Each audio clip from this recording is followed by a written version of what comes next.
Sorry about the intense bright lighting today. I am filming at night, and also it is incredibly stormy out there, so if you hear some rain, that is just what's going on outside. Anyway, welcome to today's video. I'm going to be showing you some clean and classic heat embossing with some beautiful new products from Catherine Paula Designs. I hope that I can inspire you to get out your heat embossing, get out your die cutting and your stamping and give this a go.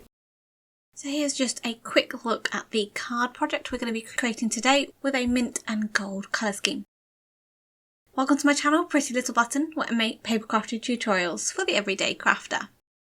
So we are going to be using some new products from Catherine Paula Designs.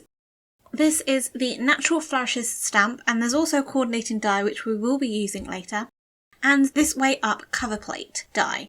Now, the sentiment has three beautiful big flourishes, big leaf florals, and then there's also a selection of sentiments as well. These are great everyday sentiments in a lovely, really sort of quirky, handwritten style font. And as I say, we're going to be using the This Way Cover Up plate die. Obviously, you can point it upwards or you can use it down, and I do use it down. Here I have die cut it. I'm not showing you the process. It's really simple to run that through your die cutting machine with a piece of white card. I'm just overlaying it with a white piece of card. You can use a tone-on-tone look if you'd prefer. But I'm going to step it up a bit and add some clean, crisp heat embossing. And to do that, I'm going to create a heat emboss panel to go behind that die cut. Now, one tip I picked up from Marion over at WOW is to use my brayer when I want to ink up a solid white panel. This really applies the ink nice and evenly, and I find that when I cover it with embossing powder, I get a much better coverage of embossing powder. It's not as patchy, and I don't often have to heat emboss the panel twice to get the colour intensity I want. It usually looks much cleaner with the brayer effect. I'm then going to cover that in some golden vintage lace embossing powder. This comes from the Indulgence trio, which is a beautiful trio. And this is like a sandy colour with lots of glitter in there. So it's an embossing glitter. And because it's an embossing glitter, I recommend from heat setting from behind the panel. This will allow the embossing powder to melt and trap your glitter in the embossing powder before it has a chance to blow off the cardstock. If you do it from the front, some of the glitter could blow off before the powder's melted and you won't have trapped it in the powder. So you won't get a good glittery effect.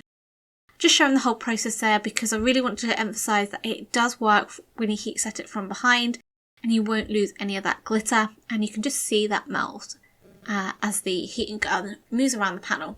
And it has such beautiful shine and glitter. It's a lovely sandy colour.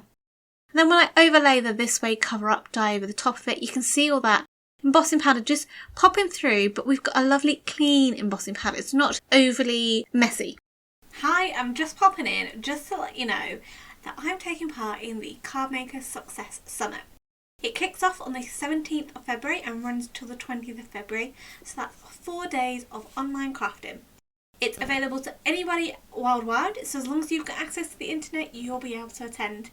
It is a free summit, so I'm going to include a link in the description box below for you to go over and find out some more details. So when I've heat embossed a panel like this, it can warp. And one way I like to try and flatten that out is to use some really strong, thick, double-sided tape. Quite thick width.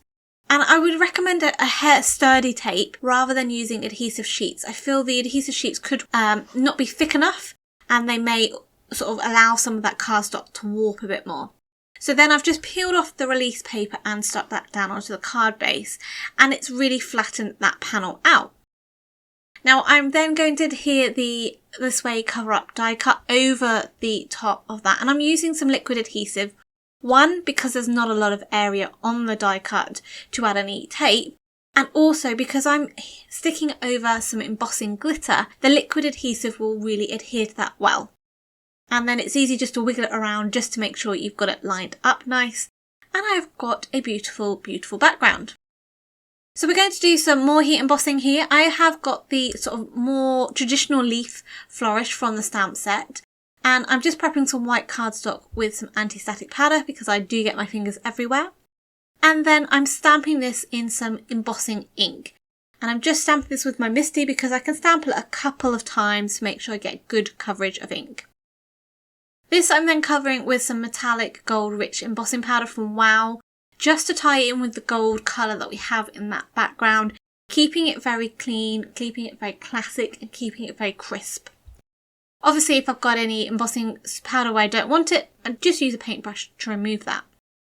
And then, of course, using my heat gun on setting 2 to melt that powder. And who doesn't like looking and watching gold metallic embossing powder melt? It is stunning. If you're interested in any of today's products, just check out the description box below. You will be able to find some links to those products. Now I'm going to colour this in, and again I want to carry on that classic elegant style, and I'm using mint colour here. So I'm using Minted. This is the refreshed ink that it used to be the mint to be, but it's a much more saturated colour.